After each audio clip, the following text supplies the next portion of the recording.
How we doing? Nice hat. Thank you. Do I get a nice hat also? No, because that's not a nice hat. Speak the truth. So first, just want to welcome everybody and thank everybody for being here. Obviously, this is our 10th season, and it's kind of remarkable to look back on the fact that it's going to be a decade of Thunder basketball in Oklahoma City, and I'd be remiss if I didn't acknowledge the fact that we're really grateful for all of our players and their contributions, past and present. Obviously, the players are what make it all possible, and our coaches, past and present, all the staff members, everybody that's contributed to the identity of the franchise, and that also extends, clearly to our fans, our supporters, our sponsors, as well as everybody here in the media and the relationships that have been built and forged. We're just incredibly grateful for what Oklahoma City has been to us, and we're inspired to continue to build off this foundation and continue to try to make the Thunder something that the city is proud of and honors. So I want to make sure that I start with that. And with respect to this season, obviously we're thrilled. We're really excited heading into the season to have the opportunity to acquire a player like Paul George, and just what he brings to the table as a player was a unique opportunity for us, and we're really excited to see him in our uniform and with our players and walking the halls. He just plays the right way, and we think he adds a dimension to the team that's pretty rare. So we're really excited about him being a part of our group, as well as Felton, Patterson. Those guys continue to add maturity and toughness and dependability, and we're really excited about those guys taking the floor with us. Terrence Ferguson, another player that's new to the group. We're excited about his potential and the work that he's been able to do with our coaching staff over the last couple months. And then anytime we have the opportunity to retain a player like Dre, Nick Collison, those guys are just, I don't know how else to describe them other than they're Thunder guys. And it's great to have those guys back. And then, Dakari and Daniel Hamilton, guys that have been with our Blue program, have gone through the draft process with us, are in kind of the pipeline as younger players. We're really excited about those guys kind of being assimilated into the organization. And then, the development of our current roster, obviously having Russell coming off the season that he just came off of is amazing. Steven and the trajectory that he's continued to show from year to year. McDermott, Breenish, Grant, those guys have some playoff experience now, which is pretty unique for their ages. And, I'm sure I'm leaving out some people, but it's exciting time for us. And, we're excited to start the season. With that being said, I think that the thing that we're kind of really focused on is understanding that, anytime you have a team that undergoes the type of change that we've undergone, there's going to be a period where it's going to probably be a little messy. It's going to take some time for us to figure some things out. I can probably write the stories for you guys now when we lose a couple games or we drop a game that many people think we should win. We get that. That's all part of it. But what we can't do is shortcut the end game, the long game, which is to make sure that by game 82 we're playing our best basketball. We've kind of looked at the different combination and the different combinations of players, understand our roster, understand our schemes, and it's going to take some time to get those things ironed out early on for sure, just like any team that undergoes some change, and there's plenty of teams in the league that are going through that. Billy and his staff have been incredible this summer. They have worked their tails off. I'm really excited to see those guys work with this group of players. The one thing about our coaching staff is they're as prepared as any group that I've ever been around, and they care deeply, not just about our team and our players, but they love hoops. They love basketball, so they keep each other company really well that way. And then, one of the other things I think that's important for the season is obviously, there have been some changes to the roster, but the same things that we talked about at the end of the season, last year, fundamentally, I think continue to be kind of the measure of the team, which is, I've said this before, but I think more games in the league are lost than won, and most of the time that comes down to just fundamentals and the same things that win, over at John Marshall High School and Southern Nazarene College and OCCC, as well as a big time Division I school or an NBA team. All the same things apply. It's hard to be a really good team if you're turning the ball over a lot. It's hard to be a really good team if you're putting the other team on the free throw line a lot. It's hard to be a consistent team if you're giving up a lot of uncontested layups, in the half court or in transition, and if the ball's not moving before you attack the defense. So if we can, continue to make progress in those areas, I think it's only going to amplify the group that we have in place. And I think we've got a really interesting group from the standpoint of dynamics, age, toughness, and then versatility. So, we're really, focused on how we can not just, get better, but also be really strong fundamentally. That's what kind of holds you together, I think, over 82 games when you go through those peaks and valleys. And when you get to the postseason, that's when the bedrock of stuff really shines through.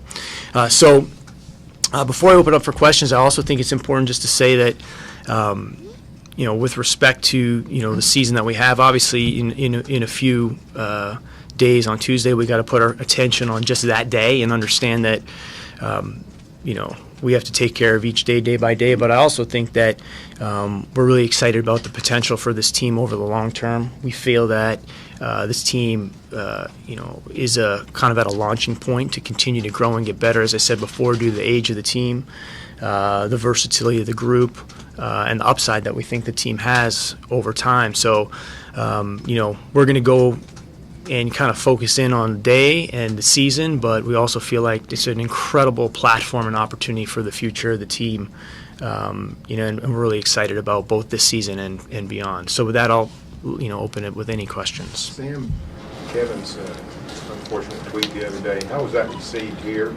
particularly by you and Billy? Totally understand the question. I think, the only thing I can say to that, Barry, is just to be consistent with everything that I have said and everyone else, from the organization. Like, I and no one from the Thunder really has anything negative to say about Kevin Durant. And he, I think we've been hopefully very open about the fact that we have tremendous appreciation and respect for what he and his teammates and coaches and everybody over his tenure here accomplished. And I really don't think there's anything more to say other than that. Has he reached out to you personally? No. Or anybody in the organization? I can't speak. It's not something that I'm not asking people that question. I maybe he has, but I can't tell you that he has. Are you concerned that Russ hasn't signed an extension yet? Again, you guys know how we feel about, those types of situations. We're going to let that play itself out. And, as we've said, he has and we have until the 16th of October, to be permitted to sign that. And, we're going to have that offer on the table, as long as it's permitted to be there. And obviously we're hopeful that that takes place. But until the 16th passes, I'm not going to put like a label or adjective or anything like that on it. How much have you thought the what-if game if he doesn't sign? During the season, what you played out? Sure. Probably not quite as much as you guys have.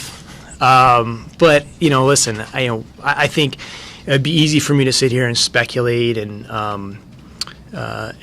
create a million narratives, but I don't think that's really productive. I think, let's get to the 16th, and, if we get to the 16th, we'll get our answer, and then we'll move from there. Sam, from correct me if I'm wrong, because this is from an outside perspective 2 years ago, but it seemed like Kevin's last year here, that was not a big distraction. His impending free agency did not seem to impact the team. Are you confident that you're going to be a year where Russell and Paul could both be free agents? Are you confident that won't be a distraction? Is there anything you learned 2 years ago that applies here? I don't know. I mean, I think it's a great question, Brett. I think, one thing I would say is that, and when I said this at the end of the season, I think Durant deserves an incredible amount of credit for the fact that, irrespective of what might have been going on or all the different pressure he was under at that time, he never let it get in the way of what we had to do on the floor. I thought that was a credit to him. And obviously we had our best season probably in franchise history. And that doesn't happen without everybody in the building kind of pulling together, understanding like what we have to do as professionals, kind of blocking out the noise, so to speak, within the building, and doing our job. And I thought that was a great, it was a great season for the Thunder as a whole. But every season's different.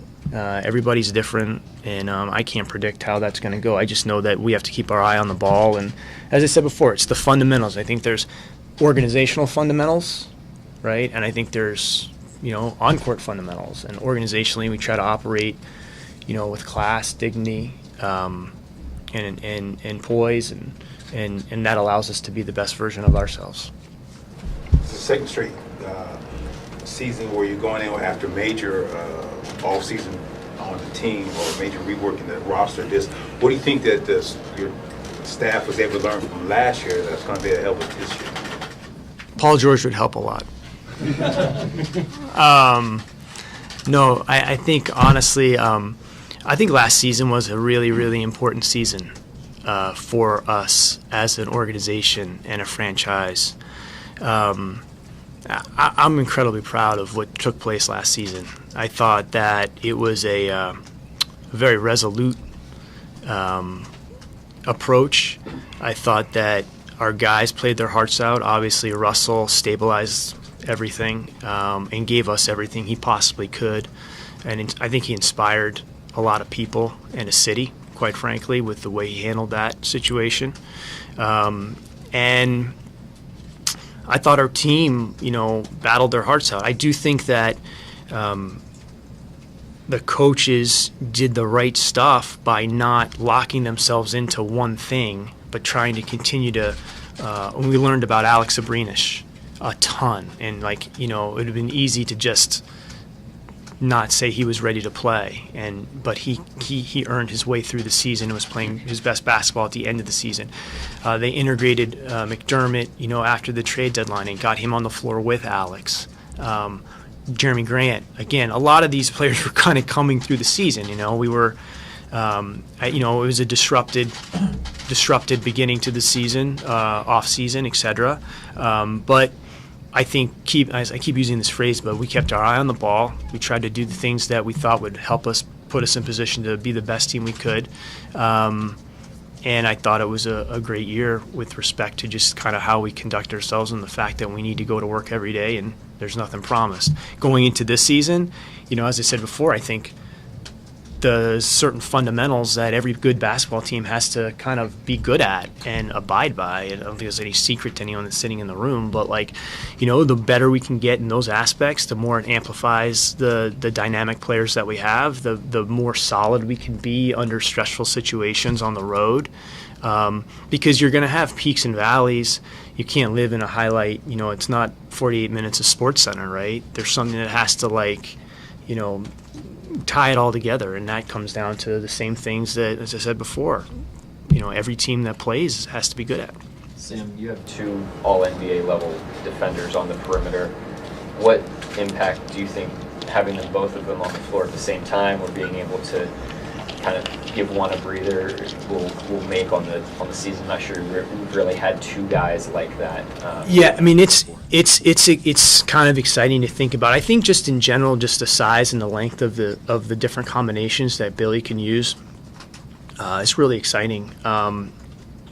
Dre and Paul, I think maybe the toughest thing about that is going to be the battle between the two of them as to who gets to guard the best player, but that's what makes great defenders. So, exciting just because of the size and the length that, Paul kind of interjects into the team and kind of,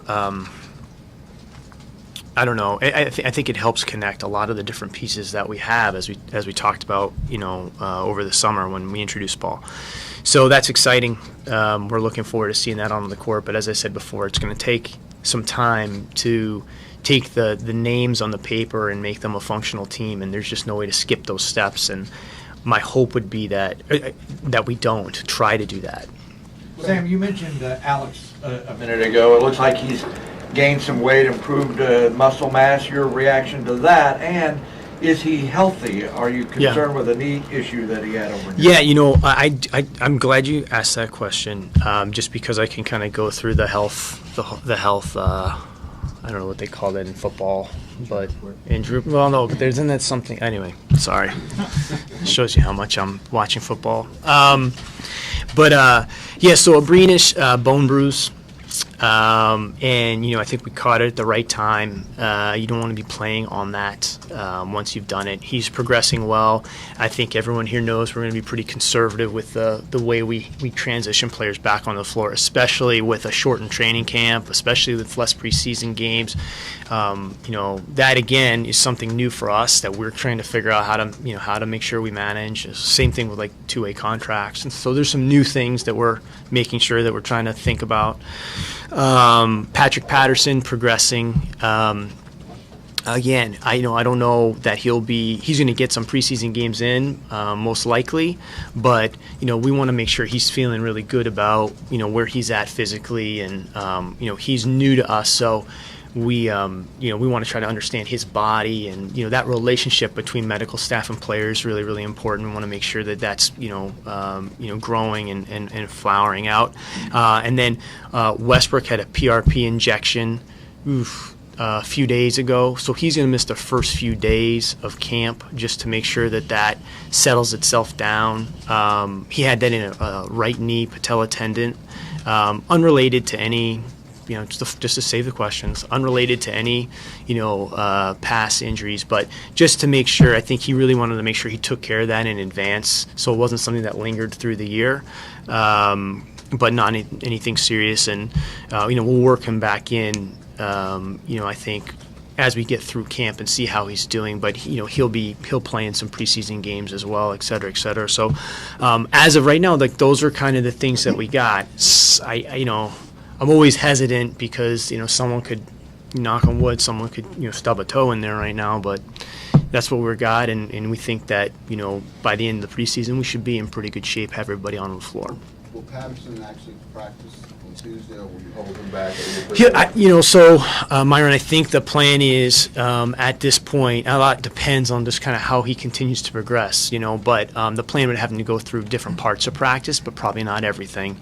And most importantly, I think as we get started with a new group, I think a big part of the first couple of days is going to be probably a lot of concepts, teaching, and I don't think Billy's going to roll it out there, and I think there's going to be more probably strategy and tactics will be talked about, vision and things like that. So he'll take part in that part of it, and then slowly probably progress into more contact and things like that. But we're not going to push him out there because we've got a long season in front of us, and we got to make sure that we set ourselves up to be able to handle 82 games.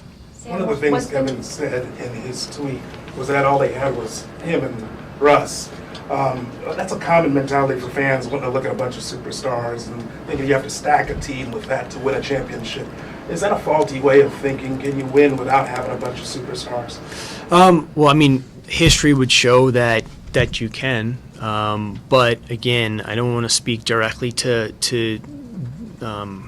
those comments. I've talked about it, as I said before. I don't want to bore everybody, but yeah, sure. I think the league and I don't know the right way to phrase it. The league is in transition. It's but that's what happens all the time. League is always changing. The rules are always changing. There's so many different dynamics and forces at work that drive a lot of these different things.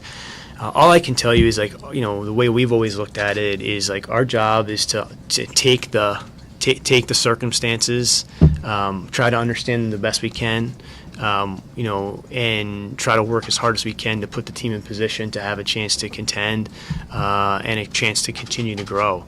But I can't really speak to one way to do things or two different ways to do things. I think you have to focus on, yourself and being the best version of yourself and understanding, what your options are and how you work from there. Sam, what's Some been of your you gotten to spend just getting to know a little bit about Paul George and what have you learned about him maybe that you didn't know? Well, one thing I can tell you is I really like him. He's a mature guy. He can talk, about different things. He has, I don't know, there's something about him, to me, that's really just kind of like sturdy and stable. And he's, I don't know, I mean, he's been in the league for a little while now. So, and he's seen a lot of things. And I think he's got a nice confidence about him, which I really like. And, and I've got a chance to meet his family too. And I think they're a big reason why he's probably the way he is. I think they're really nice people. So I don't know. I mean, I'm really I'm looking forward to getting to know him better. I don't want to sit here and tell you that I know everything about him, but that's kind of the beauty of the process that we're going through now, and we get to be together more often, and I'm excited for him to get to know the people in the organization and vice versa. Sam, what's been your stance on potential draft lottery reform? Well, I mean, there's a significant effort, I think, to on the part of the league to try to address the perception, of what people call tanking, and you have to trust that the process that is being taken to try to highlight the issues is being handled the right way by the right people. And I think there's a lot of really big issues in the league that deserve a lot of attention, and then there's this one as well, which I'm not discrediting, but hopefully the majority of teams in the league are not. Hopefully they're paying attention. Sam, earlier you spoke about with the changes to the roster that there might be some pitfalls here and there and some rises and falls. But with the years of chemistry between Kevin Durant and Russell Westbrook, are you confident that with the addition of Paul George, that the chemistry can be built much quicker with Russell, having seen him and Kevin Durant play together at the same time? That's I don't think that I would say that I'm confident because of that, because I just think the one thing you got to remember with respect to teams, players, etc., they're made up of people, and everyone's different, and and all of us are different every single day. We go through something and experience. So just because Russell has played with another really good player, doesn't mean that it's going to be a similar process. I think you have to let that kind of take its shape and take its form. And I do think that they complement each other incredibly well. I do think that the mentalities that they share are very aligned in respect to just like competition and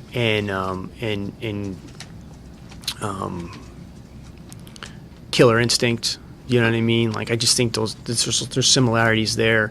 But the one thing about Paul that I think is that it'll be good for our team and continues to move forward is he just kind of plays the right way. Like, he does a lot of things really well. As does Durant. Is one of the best players in the league. We were just, we feel really fortunate that we're able to acquire him, that he's going to be in our uniform, I just think he does a lot of different things really, really well. and I think he's somewhat under, kind of like I don't know, I don't want to say underappreciated, but I don't think I'm excited for our fans to see how good he is, because he brings a lot to the table, and I think that only helps Russell, and I feel like the team is much better in terms of like just complementary nature for Russell and Paul. Sam, a couple days ago, Ennis made an allusion that the team they kind of figured out his travel situation in regard to Mexico City and Toronto this year. Can you give us a little bit more or shed a little bit more light on that and how that's being handled? Yeah, it's an interesting situation in the sense that it's it's basketball, but it's real life, and that's the most important thing. We don't really control the governments and politics and things of that nature. I can tell you that the NBA has been great, and they understand how important it is that we have these things taken care of, if they can be taken care of. I don't want to speak to an endpoint because there's a lot of time that happens between now and then. We're certainly hopeful that everything will be taken care of, but the league is, hard at work at trying to make that possible. But when I tell you there's certain things you can control and certain things that you can't control, this is one thing that we don't control. But we're going to work with Ennis and work with the league to make sure that we've done everything we can to make sure he can go with us. Sam, you've seen Russell Westbrook whenever you drafted him.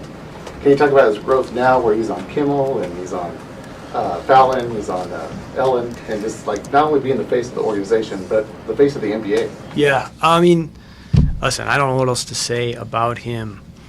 I mean, I've said this many times, but like, I wish I could tell you that any of us had any idea that he would become the player that he has developed into. So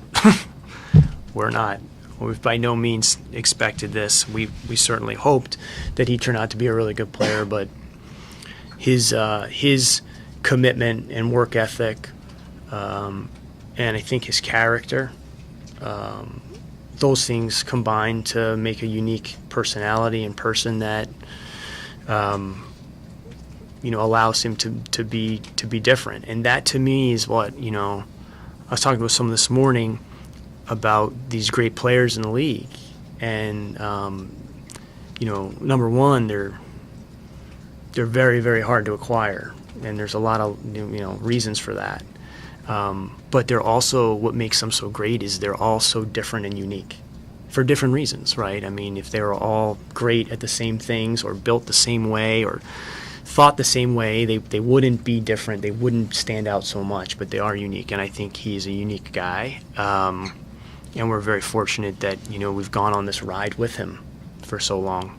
But I also think it's great that he has these other things that he's invested in, his foundation and the fashion component to his, to his world.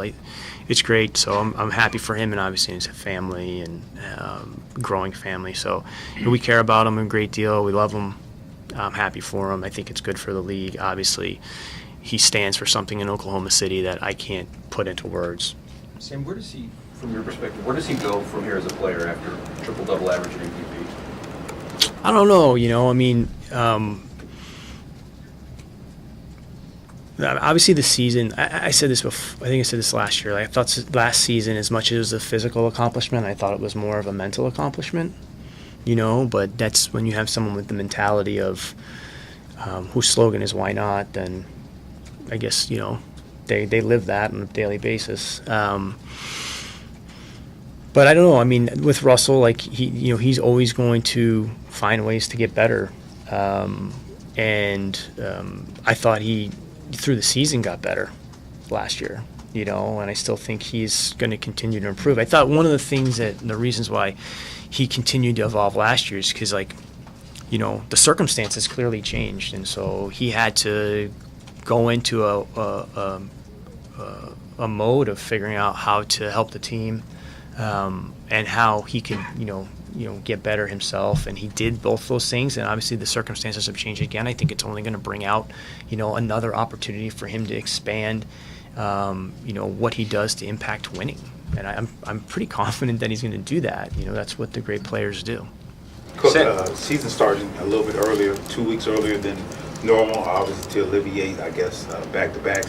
Has that ever been a problem with the Thunder playing back-to-backs, and how do you see this working out, some of the measures working out this year? Sure. Well, I think the league office does a really good job. Number one, the league office and a guy named Tom Corelli is the person that does the schedule. One of those people, just like we have here, that does all the work, does everything, and gets no recognition. So Tom Corelli it's incredible. And the thing I think the league did that was really smart is they listened to the teams. They listened to the players, the people that are actually, having to go out there and play every night, having to go out there and coach every night. It wasn't strictly just an economic, financial decision. I thought it was in the best interest of basketball, the product, and making sure that, you had some nights where you'd have fans that wouldn't have any idea that a team just got in at 4 a.m. or 3 a.m. They're playing on national TV against a team that hasn't played in 3 days, and it looks like it. We had a game like that this past year against Chicago, where the schedule was really challenging for the month, but that last part was really tough. And it was a home game, it was a national team TV game, and our guys were, they were because they're professionals, they busted their tail, but there is a point where, they're tired. And that, I think the league realizes that in order to put the fans in a position to see something that's, competitively balanced, you got to try to do your best to balance the schedule.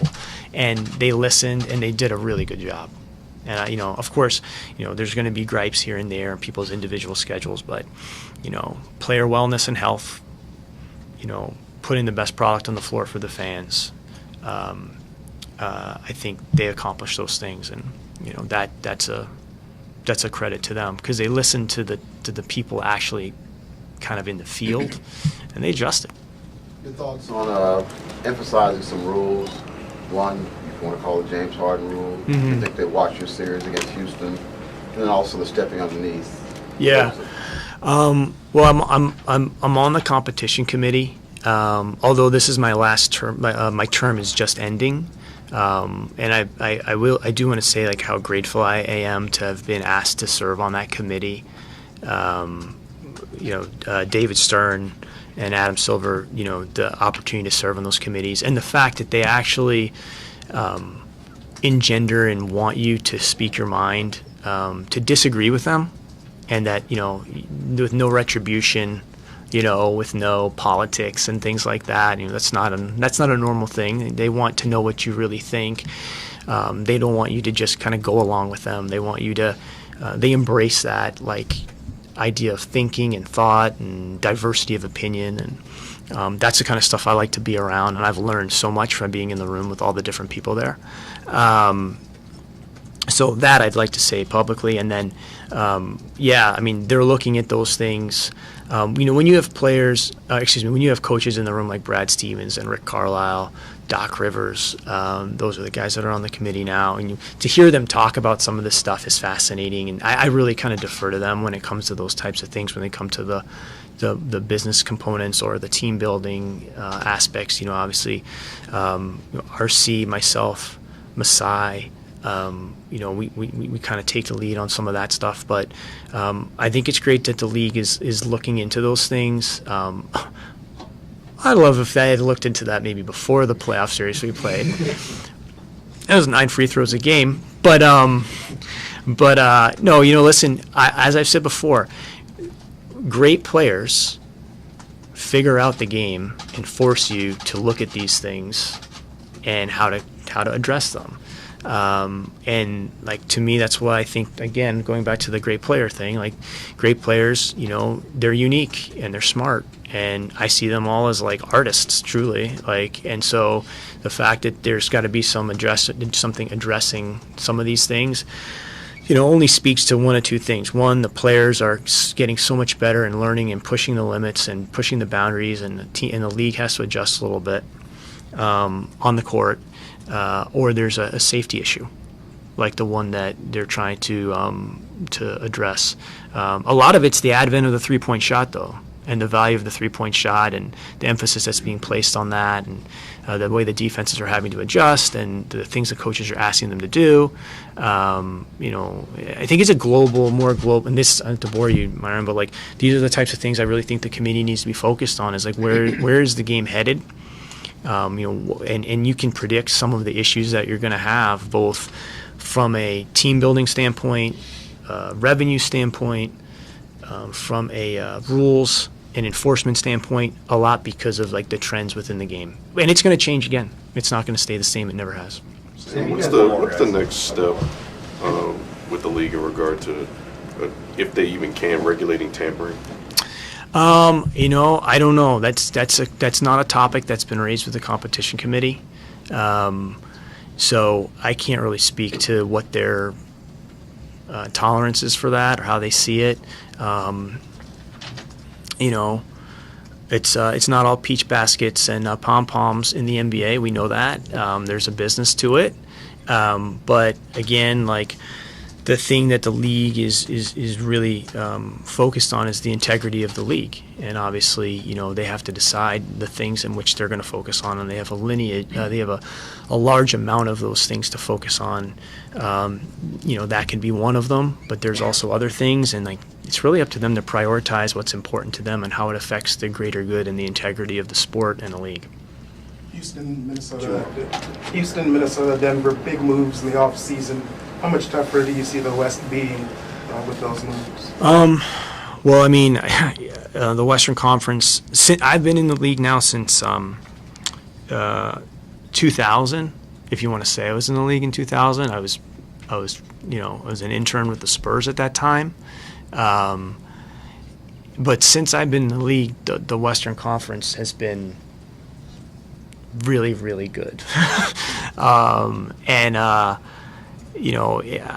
have so much respect for the teams, all the teams, obviously, but the teams in the West and how good they are, and the coaching and my peers, and just how hard they work and how smart they are. But the Western Conference is a bear, and I think you can't create more wins. There's a finite amount of wins in the league. The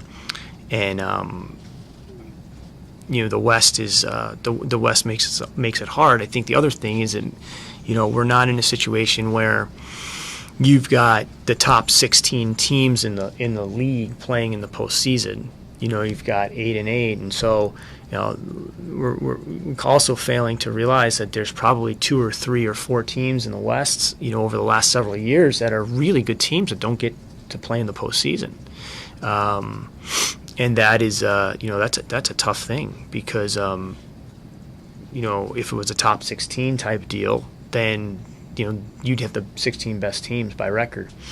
You also have to go through the West, through a regular season and then go into the postseason. So just getting through those 82 is tough. I also think, though, it makes you a better team, because you're playing great competition every night in the NBA. But you're also playing the best teams in the West, and it's forcing you to raise your level of play. And that's why I think sometimes, like, we always look at how we're playing, and we don't judge. Although I wouldn't ask anyone else to do this, because it's not the way the world works. But we're looking not just at the outcome, but we're looking at how the outcome came about. There's games where we play exceptionally well and we lose the game, but we feel pretty good about where we're at in certain aspects, because it's such a long season, it's such a long game. And there's nights where we don't play well and we might find a way to win, because, as I said before, more games are lost than won in the league, because it's a tough league. But the Western Conference makes you have to kind of clock in every single day. There's no doubt about it. I don't know if anyone here is from the Northeast, but when I was growing up, there was a commercial, and it was of a guy at Dunkin' Donuts, and it was all the guy said, "It's time to make the donuts." Anyone see that? To me, They had that down here too. that commercial though. National. Oh, really? Okay. Yeah. Not that same guy though. Same guy? Yeah. So to me, the West is we gotta wake up every day, and you gotta clock in.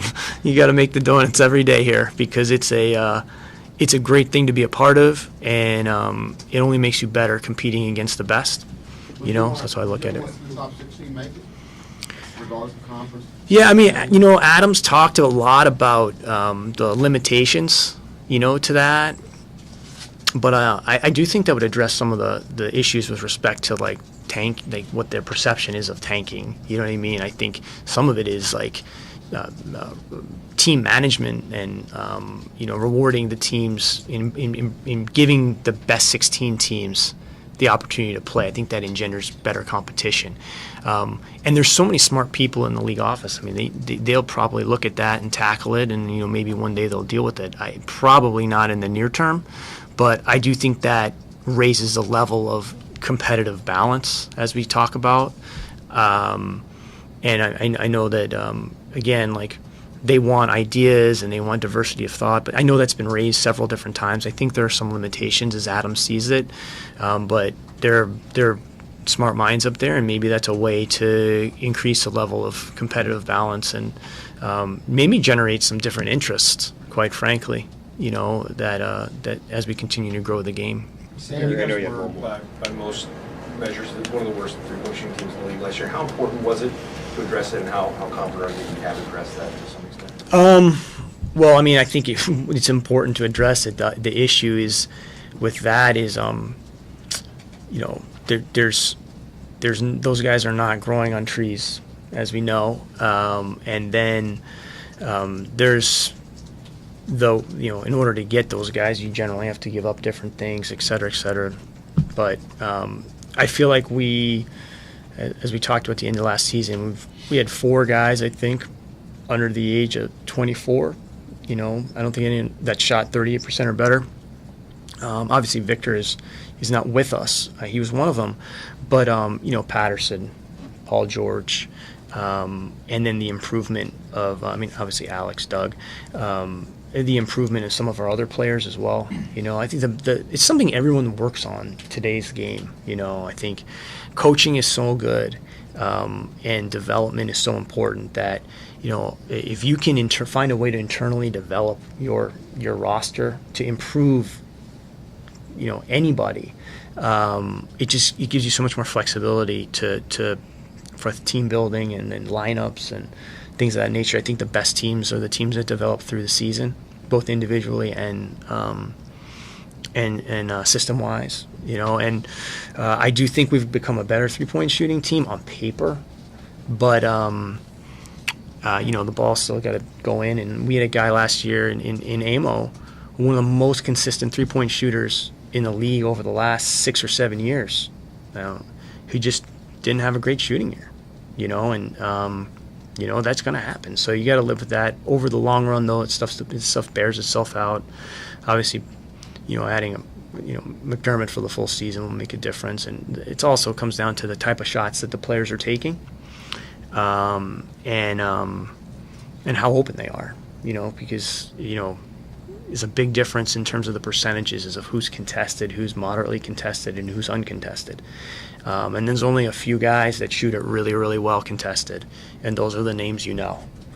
You know, and then there's guys that shoot a lot of them, you know, and they'd only go in periodically, but we all remember the ones that go in, you know, because they may go in timely. So I think the way you got to look at that stuff is just rather analytically, you know, take the emotion out of it. Understand that over time the trends, you know, the numbers usually tend to bear themselves out, and hopefully we've improved it for us. Sam, you traded Paul George, a significant talent upgrade, but the cost was traded known for the unknown in terms of the future. Mm-hmm. I think you said a few months ago that you didn't consider that a gamble. I think, yeah, so... Can you expound on that?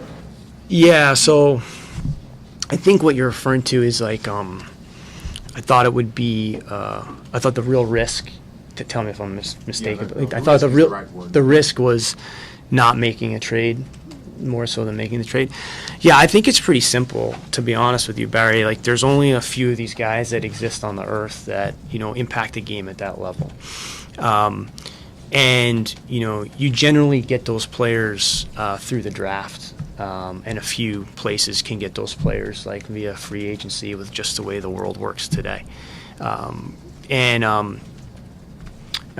you have such a unique and rare opportunity to acquire a player of that caliber, in our, you know, with where our team is currently, right, and what that player could potentially do for not only as an individual, but in terms of like connecting the rest of the team, the pieces that you have, I think it's something that you have to lean into, because I really believed in and think that our team last year had a pretty nice upside.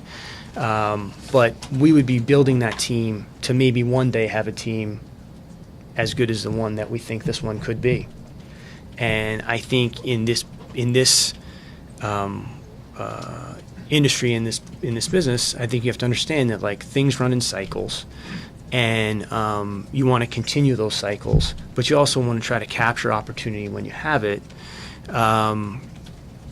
And you know, it's hard to acquire a player like that. And I think when you have a chance to do that, I think you have to be decisive. I think, you know, there's no way to do that in trade unless you're willing to take on some risk. But I think, you know, go into that eyes wide open, because it's rare to get a player of that caliber with where our team currently is. And with the fact that, you know, if things go well, like it could be the continuation of, you know, or an extension of a very long, you know, run of success in Oklahoma City, starting in 2009-10, so to speak. But I just think, you know, you've got to be willing to act when a rare opportunity comes along, because if you don't, you know, you're kind of waiting for that opportunity, so to make your team as good as it could possibly be. And that's kind of like the way I look at it, you know. And I think that it was something that we were ready to do, because we know how hard it is to win. We know how difficult it is to sustain the level of performance we've had.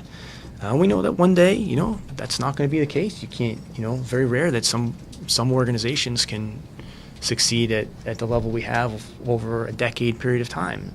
Every year we can continue that, to me, is important for our fans, is important for our city.